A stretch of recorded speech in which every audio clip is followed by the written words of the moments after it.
Hello students, पिछले class में हम लोग डायनेमिक्स ऑफ सर्कुलर मोशन पर बात कर रहे थे। कोनिकल पेंडुलम हम लोग लास्ट क्लास में डिस्कस किए थे। अब चलते हैं आगे। आज हम लोग एक नई चीज़ का बात करेंगे सर्कुलर मोशन में ही। इसका नाम है सेंट्रीफ्यूगल फोर्स। नाम नया है बट थोड़ी देर में समझ में आएगा कि ये कोई नया चीज़ नहीं है, ये हम लोग पहले से जानते हैं। सेंट्रीफ्यूगल फोर्स क्या है, कि क्या ये कोई नए टाइप का फोर्स है? तो जवाब है नहीं, ये कोई नए टाइप का फोर्स नहीं है। एक्चुअली में सेंट्रीफ्यूगल फोर्स एक सूडो फोर्स है। तो सेंट्रीफ्यूगल फोर्स एक सूडो फोर्स है। कैसे है समझते हैं बात को। देखो, जब भी क्या होता है कि हम लोग कई बार प्रॉब्लम को सॉल्व कर रहे होते हैं तो हमको लगता है कि अगर फ्रेम चेंज कर लें तो काम आसान हो सकता है। तो कई बार हम लोग प्रॉब्लम को सॉल्व करने के लिए फ्रेम ऑफ रेफरेंस को चेंज करते हैं। ये काम हम लोग काइनेमेटिक्स में भी किए हैं और ये काम हम लोग लॉज ऑफ मोशन में भी किए हैं। और जब हम लोग फ्रेम चेंज करते हैं और अगर वो फ्रेम नॉन इनर्शियल हुआ तो नॉन इनर्शियल फ्रेम में न्यूटन सेकेंड लॉ को अप्लाई करने के लिए हम लोग एक जुगाड़ लगाते हैं और उस जुगाड़ का नाम है सूडो फोर्स। ठीक बात है। सर्कुलर मोशन में अगर हम लोग यही काम कर रहे हैं, सर्कुलर मोशन से डील कर रहे हैं, और अगर हम कभी अपना फ्रेम ऑफ रेफरेंस चेंज करके किसी रोटेटिंग फ्रेम में मोशन को देख रहे हैं, ठीक है, अगर मेरा फ्रेम ऑफ रेफरेंस रोटेट कर रहा है ना, तो अगर हम रोटेटिंग फ्रेम ऑफ रेफरेंस में जा रहे हैं तो वो रोटेटिंग फ्रेम ऑफ रेफरेंस एक नॉन इनर्शियल फ्रेम है क्योंकि उसके पास सेंट्रीपिटल एक्सेलरेशन है। तो रोटेटिंग फ्रेम में अगर हम कभी भी मोशन को देखते हैं तो वो पक्का है कि एक नॉन इनर्शियल फ्रेम होगा, उसके पास सेंट्रीपिटल एक्सेलरेशन है। और अगर नॉन इनर्शियल फ्रेम हो गया तो तुमको एक सूडो फोर्स लगाना पड़ेगा। किधर लगाना पड़ेगा? जिधर एक्सेलरेशन है उसके ऑपोजिट डायरेक्शन में। तो एक्सेलरेशन सेंट्रीपिटल है, सेंटर के डायरेक्शन में है, तो उसके ऑपोजिट डायरेक्शन में तुमको एक सूडो फोर्स लगाना पड़ेगा। उसी सूडो फोर्स का नाम है सेंट्रीफ्यूगल फोर्स। तो फिर भाई इसका वैल्यू कितना होगा? मास into acceleration of frame of reference, मतलब m into AC। Centripetal acceleration था फ्रेम ऑफ रेफरेंस का, तो ऑपोजिट में एक सेंट्रीफ्यूगल फोर्स, एक सूडो फोर्स लग गया। अगर हम ग्राउंड फ्रेम में मोशन को देख रहे होंगे तो फिर सेंट्रीफ्यूगल फोर्स का कोई काम ही नहीं है, कोई जिक्र ही नहीं होगा इसका। तो बात समझ में आया कि सर्कुलर मोशन में सूडो फोर्स को एक स्पेशल नाम दे दिया गया है, सेंट्रीफ्यूगल फोर्स। तो हम लोग इसको ऐसे बोल सकते हैं कि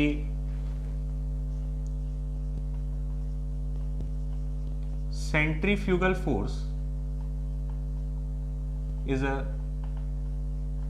pseudo force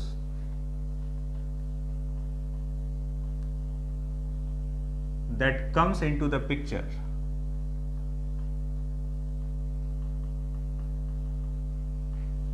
when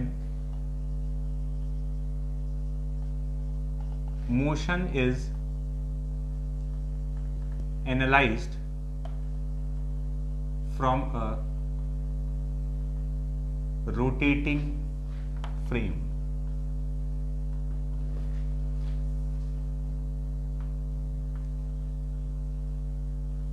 Value of this force,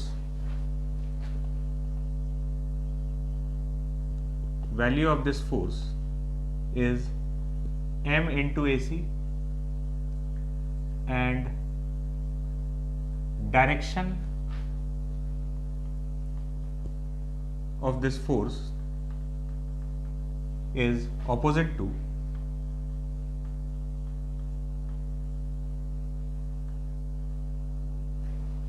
direction of this force is opposite to AC। जो भी सेंट्रीपिटल एक्सेलरेशन का डायरेक्शन है उसके ऑपोजिट में, मतलब सेंट्रीपिटल एक्सेलरेशन टुवर्ड्स सेंटर लगता है, टुवर्ड्स सेंटर होता है, तो बॉडी पे जो सेंट्रीफ्यूगल फोर्स लग रहा होगा, मतलब जो ये सूडो फोर्स है अपना, ये सर्कल से बाहर की तरफ लग रहा होगा, ये सेंट्रीफ्यूगल फोर्स का वैल्यू हो जाएगा। लेकिन ये कब लगाना है? जब मोशन हम लोग किसी रोटेटिंग फ्रेम से एनालाइज कर रहे हैं और वो रोटेटिंग फ्रेम एक by default non inertial frame है। बात समझ में आया? और इस सेंट्रीफ्यूगल फोर्स से कई बार चीज़ों को एक्सप्लेन करना बहुत आसान हो जाता है। डे टू डे लाइफ में हम लोग का कुछ ऑब्जर्वेशन है जो रोटेटिंग फ्रेम से जाकर हम लोग बहुत आसानी से एक्सप्लेन कर सकते हैं। जैसे कि जब हम लोग कार में बैठे होते हैं और कोई टर्न आता है ना, कार मुड़ा और अगर ठीक ठाक स्पीड में तो हम लोग एक तरफ इंक्लाइंड हो जाते हैं, सब लोग एक तरफ, ऐसा एक पुश फील करते हैं हम लोग। कार ऐसे टर्न लिया तो हम लोग बाहर की तरफ फेंकाने लगते हैं। तो ये कहां से आया? तो अगर हम रोटेटिंग फ्रेम में जाकर देखें तो तुरंत दिख जाता है ना। रोटेटिंग फ्रेम में अगर हम एनालाइज करें तो हमको दिखेगा कि अच्छा, कार के फ्रेम में हम देखें तो हमको दिखा कि अच्छा ये तो एक सेंट्रीफ्यूगल फोर्स बाहर की तरफ लग रहा है। कार का फ्रेम रोटेटिंग फ्रेम हो गया। तो कार के फ्रेम ऑफ रेफरेंस में देखा जाए तो एक सेंट्रीफ्यूगल फोर्स बाहर की तरफ लग रहा है जो कि सबको बाहर की तरफ धकेल रहा है। तो बहुत आसानी से हम लोग एक्सप्लेन कर दिए। तो हर चीज जो सर्कल में घूम रहा है उसका टेंडेंसी बाहर की तरफ फेंकाने का होता है। ये उसके लिए रिस्पॉन्सिबल फैक्टर ये सेंट्रीफ्यूगल फोर्स है अगर हम लोग रोटेटिंग फ्रेम में जाकर देखते हैं तो ये एक एग्जाम्पल हुआ। तो इससे कई बार प्रॉब्लम सॉल्व करना बड़ा आसान हो जाएगा।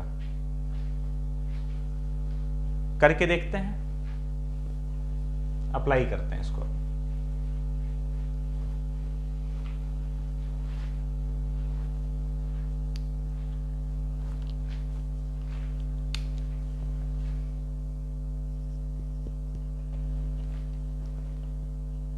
पहले हम इसको अप्लाई करके दिखा रहे हैं। ऐसे क्वेश्चन में जहां जरूरत नहीं है, मतलब आराम से हम लोग ग्राउंड फ्रेम में कर ले रहे हैं, लेकिन just for the sake of application कि हम लोग को कैसे अप्लाई करना है ये बात समझने के लिए हम लोग देख रहे हैं।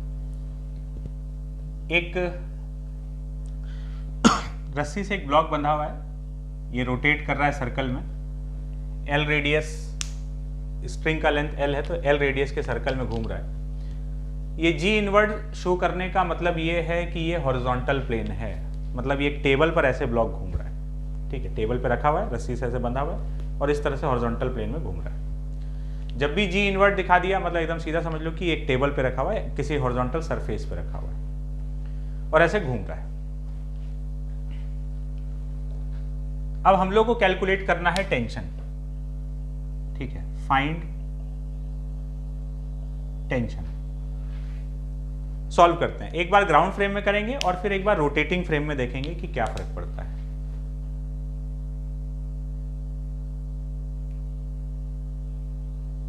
ग्राउंड फ्रेम में इसका अगर वैल्यू, अगर हम टेंशन कैलकुलेट करें तो इसका एफबीडी बनाते हैं। एफबीडी देखेंगे तो इधर लग रहा होगा टेंशन,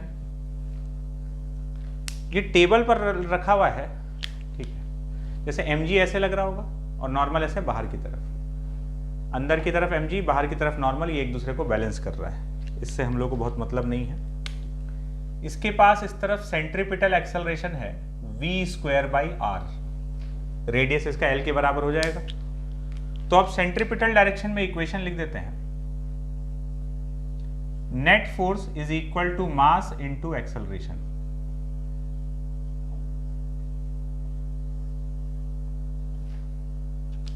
ये हो गया टेंशन का वैल्यू mv²/l के बराबर। ठीक है, अब हम लोग देखते हैं इसको रोटेटिंग फ्रेम में।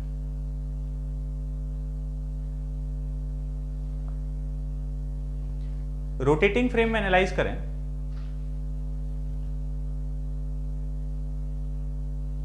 तो अब रोटेटिंग फ्रेम में गए तो रोटेशन तो बंद हो गया।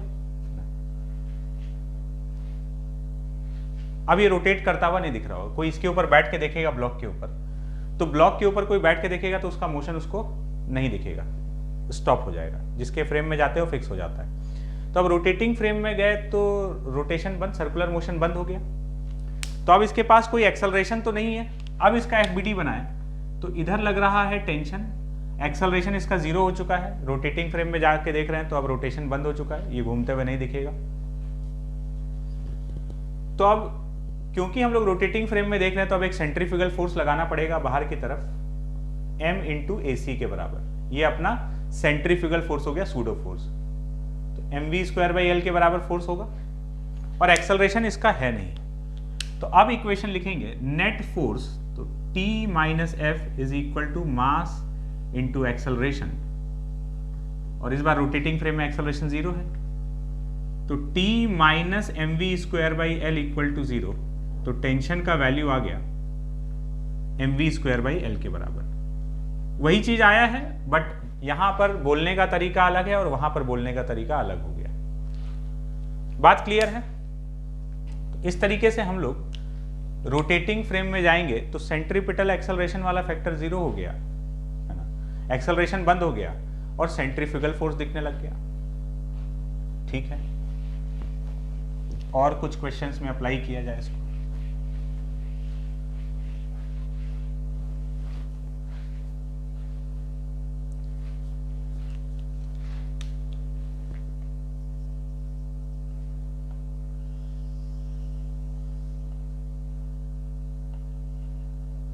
ये एक डिस्क है, जी इनवर्ड है, मतलब ऐसे हॉरिजॉन्टल सरफेस पर है, और सेंटर से लेकर सरफेस तक ऐसे एक ग्रूव बना हुआ है, एक पैसेज टाइप का बना हुआ है, यहां से लेकर यहां तक। एक छोटा सा पार्टिकल है, वो यहां से d डिस्टेंस से रिलीज किया गया, ये घूम रहा है एंगुलर वेलोसिटी ओमेगा से।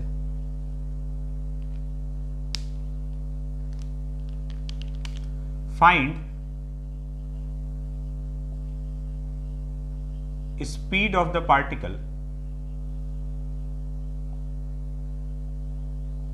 When it is at a distance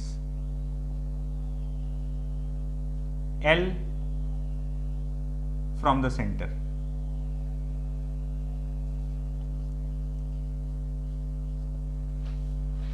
इस पार्टिकल का स्पीड बताना है जब ये सेंटर से L डिस्टेंस पर है।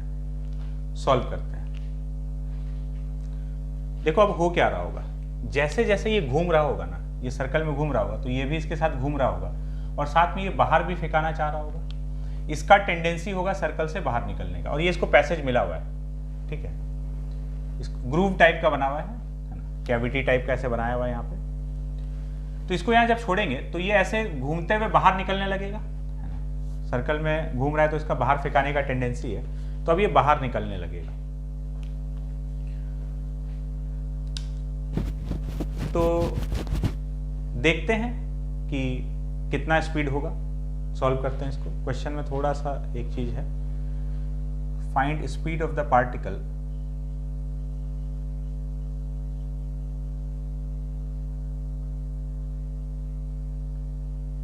along the groove, इसके along, इसके along कितना स्पीड है ये बताना है। Speed of the particle along the groove when it is at a distance L from the center।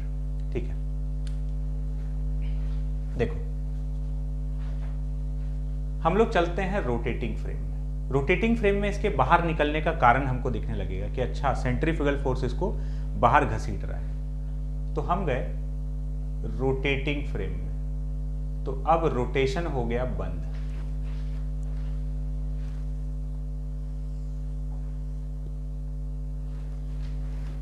Constant omega से घुमाया जा रहा है इसको। किसी भी इंस्टेंट पर देखें तो ये सेंटर से सपोज x डिस्टेंस पर है, ठीक है, x डिस्टेंस पर है। अब सेंट्रीपिटल एक्सेलरेशन का तो जिक्र होगा ही नहीं, रोटेटिंग फ्रेम में देख रहे हैं। इस पर बाहर की तरफ एक सेंट्रीफ्यूगल फोर्स लगेगा m ω² x के बराबर, ये x डिस्टेंस पर है, तो centrifugal force m into AC के बराबर लगेगा m ω² x, जिसकी वजह से ये बाहर की तरफ एक्सेलरेट कर रहा होगा। तो इसका ग्रूव के अलॉन्ग एक्सेलरेशन कितना हो जाएगा, F/m के बराबर। ω² x से ये बाहर निकल रहा होगा इतने एक्सेलरेशन से, और एक्सेलरेशन जो है हम लोग को दिख रहा है कि x पर डिपेंडेंट है, मतलब एक्सेलरेशन वेरिएबल है। तो अब इसके बाद काइनेमेटिक्स चालू हो जाता है कि अगर हमको स्पीड निकालना है तो इंटीग्रेट करना पड़ेगा। तो a जो है वो x के फंक्शन में है, तो हम इसको लिख लेते हैं v into d v by d x equal to omega square x. इसको इंटीग्रेट कर लेते हैं, तो v into d v is equals to omega square x d x. Integrate करें, v into d v is equal to omega square x into d x.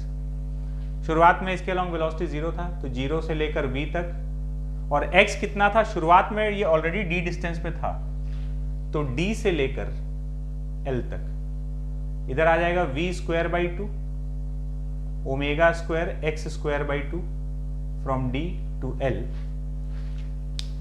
ये cancel हो जाएगा,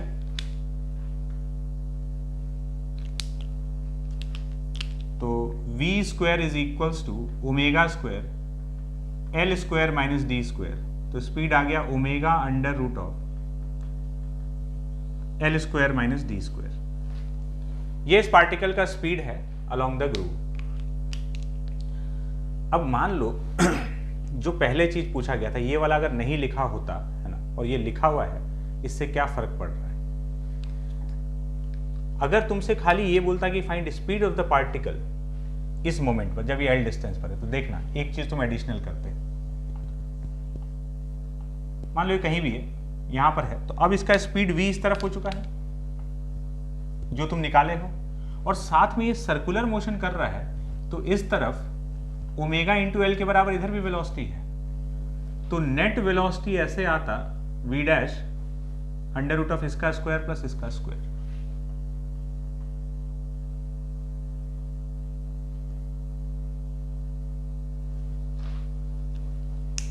बात समझे? तो अगर खाली स्पीड पूछा होता तो ग्रूव के अलॉन्ग भी है और उसके परपेंडिकुलर भी है सर्कुलर मोशन की वजह से, तो फाइनली इन दोनों का रिजल्टेंट लिया जाता। बात क्लियर है? चलते हैं अगले सवाल पर।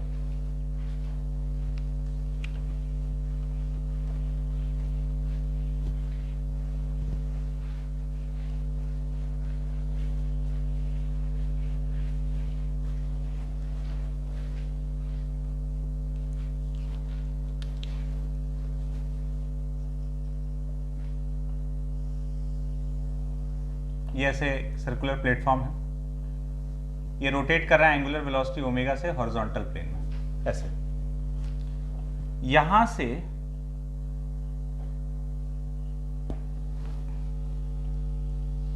एक मिनट, इसको हम लोग बाद में देखेंगे, इसके पहले एक दूसरा क्वेश्चन देखते हैं।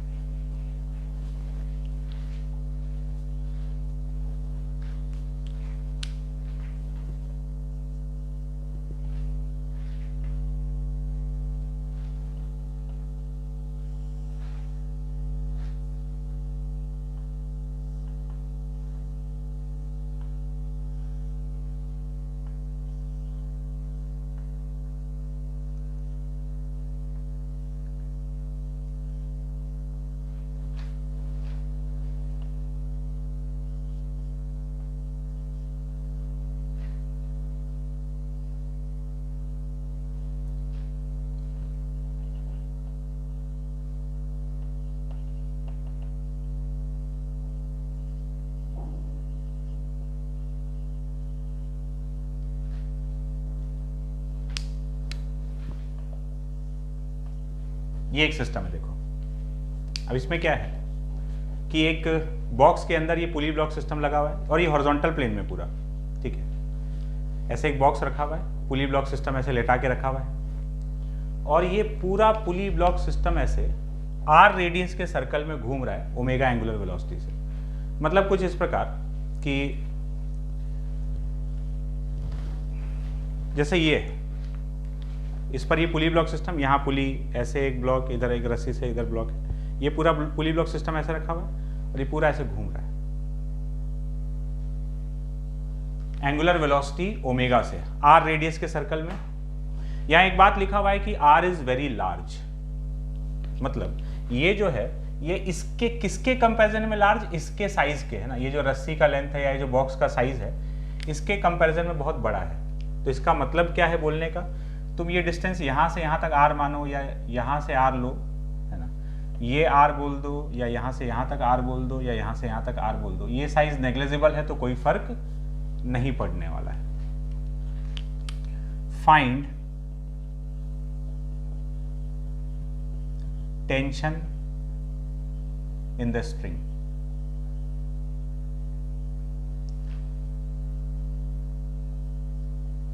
Find tension in the string. Solve करते हैं। अब एक बात समझ में आ रहा है कि जब ये ऐसे सर्कल में घूम रहा होगा पूरा, तो जो भी चीज सर्कल में घूम रहा है उसका बाहर फेंकाने का टेंडेंसी है। ये भी बाहर निकलना चाह रहा है सर्कल से और ये भी बाहर निकलना चाह रहा है, दोनों बाहर फेंकाना चाह रहा होगा। ठीक है, तो रस्सी में टेंशन तो आ ही जाएगा। अब ये भी ऐसे बाहर निकलना चाहेगा और ये भी बाहर, तो दोनों तो बाहर नहीं निकल सकता है। रस्सी का लेंथ कांस्टेंट रहना है। अगर ये ऐसे नीचे जाने लगा तो ये ऊपर ऐसे इधर आने लगेगा, या फिर अगर ये इधर जाने लगा तो ये इधर आने लगेगा। जाना दोनों ही बाहर चाहता है, बट जिसका एफर्ट ज्यादा होगा तो कोई एक बाहर निकलने लगेगा तो दूसरा अंदर आने लगेगा। हम लोग इसको देखते हैं रोटेटिंग फ्रेम में। बाहर निकलने के लिए रिस्पॉन्सिबल कौन है, कौन बाहर फेंक रहा है? Centrifugal force. तो हम लोग गए रोटेटिंग फ्रेम में और वहां से जाकर हम इस मोशन को एनालाइज कर रहे हैं। रोटेटिंग फ्रेम में अगर देखें तो रोटेशन तो हो गया बंद। अब देखो, ये अपना पुली यहां से हिंज्ड है,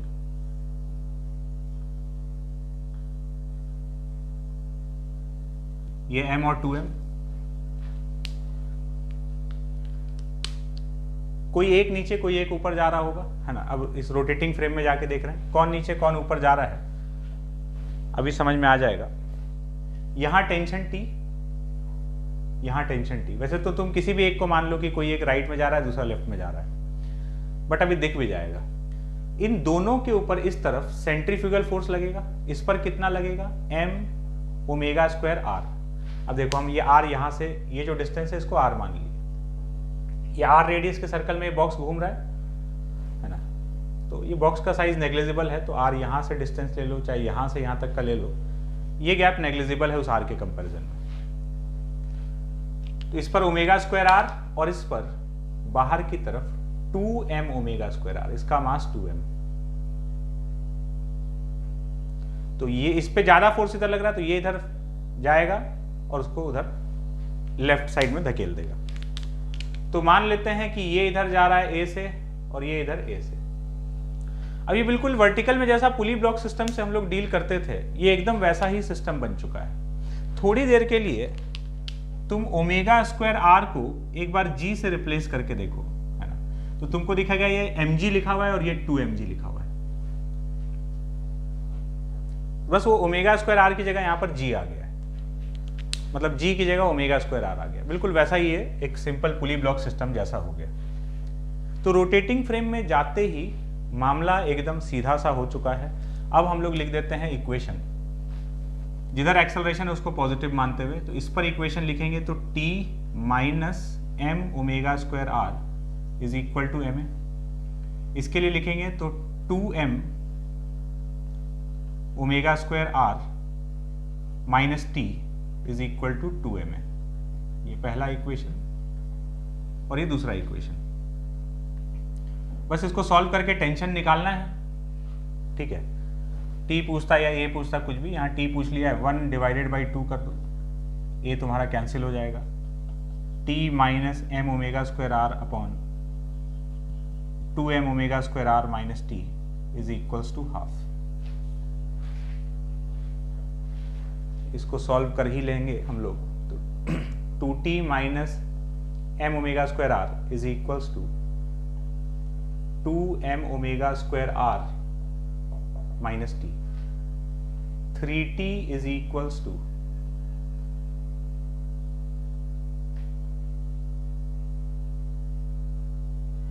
यहां पर 2 है। 3T is equals to 4M omega square R। तो टेंशन का वैल्यू आ गया 4M omega square R upon 3। ये आ गया टेंशन का एक्सप्रेशन। बात क्लियर है? चलते हैं आगे। और कुछ क्वेश्चंस में इसको अप्लाई करके देखते हैं। अभी तक सर्कुलर मोशन में फ्रिक्शन इन्वॉल्व नहीं हुआ है, ठीक है। जैसे कुछ क्वेश्चन देखते हैं जिसमें फ्रिक्शन भी आ चुका है, तो फ्रिक्शन अगर आ गया है तो क्या करेगा।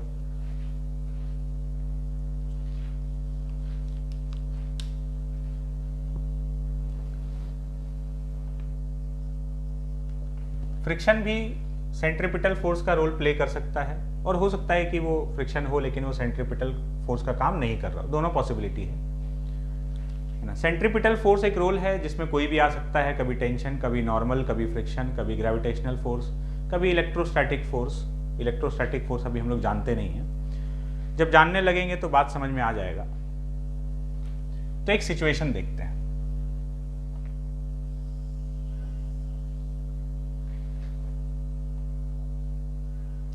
जैसे ये हॉरिजॉन्टल प्लेन में ये एक टेबल है जो घूम रहा है एंगुलर वेलोसिटी ओमेगा से।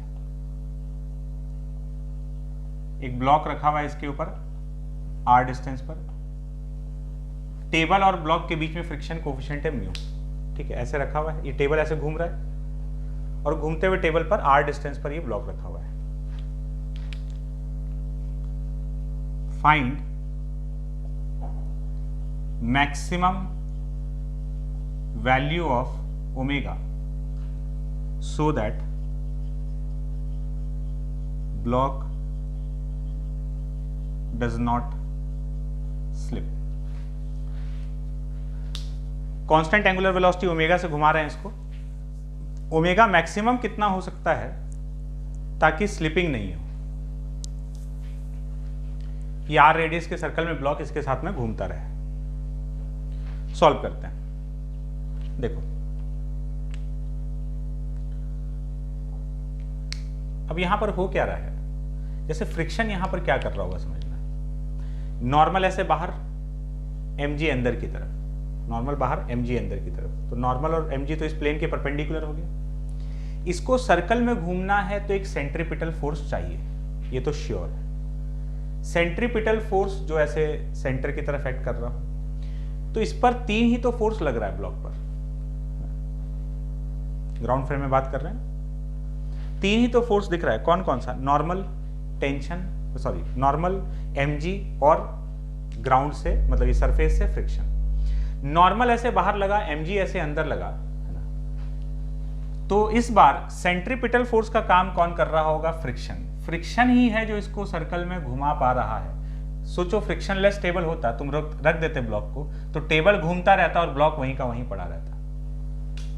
तो इस बार सेंट्रीपिटल फोर्स का काम कौन कर रहा है? फ्रिक्शन। ये फ्रिक्शन ऐसे इधर आ रहा होगा, पक्का है। ये फ्रिक्शन ही इसको सेंट्रीपिटल फोर्स दे रहा है हर समय। अब इसको अगर देखना है, विजुलाइज करना है, तो हम लोग ऐसे भी कर सकते हैं। एक तो ये बात हुआ कि भाई यहां पर सेंट्रीपिटल फोर्स जो है फ्रिक्शन है। अगर तुम इसको रोटेटिंग फ्रेम में देखो तो तुमको ये बात तुरंत दिख जाएगा।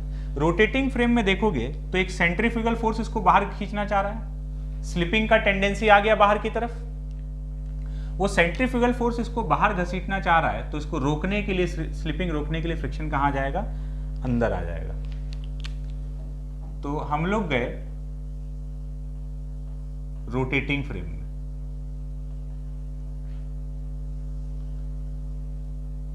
और रोटेटिंग फ्रेम में देखें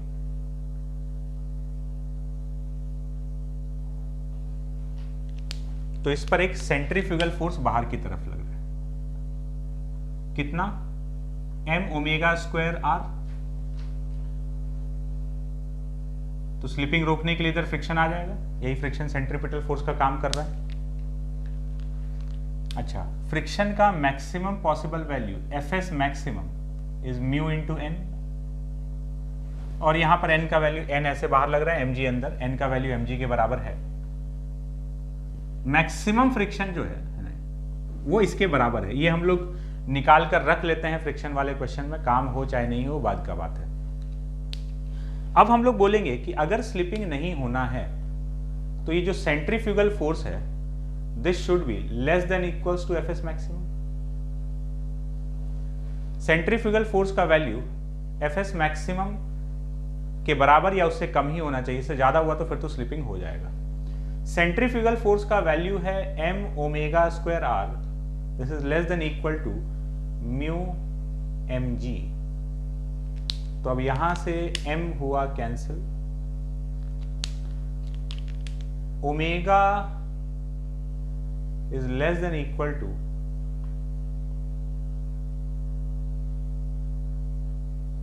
under root mu g by r. Omega इस वैल्यू से बराबर या इससे कम होना चाहिए, तो ओमेगा का मैक्सिमम पॉसिबल वैल्यू आ गया under root mu g by r. Omega हमेशा इसके बराबर या इससे छोटा है, तो यही मैक्सिमम वैल्यू हो गया। इससे बड़ा अगर हुआ ओमेगा तो फिर सेंट्रीफ्यूगल फोर्स जो है वो डोमिनेट कर जाएगा और ब्लॉक का स्लिपिंग स्टार्ट होने लगेगा।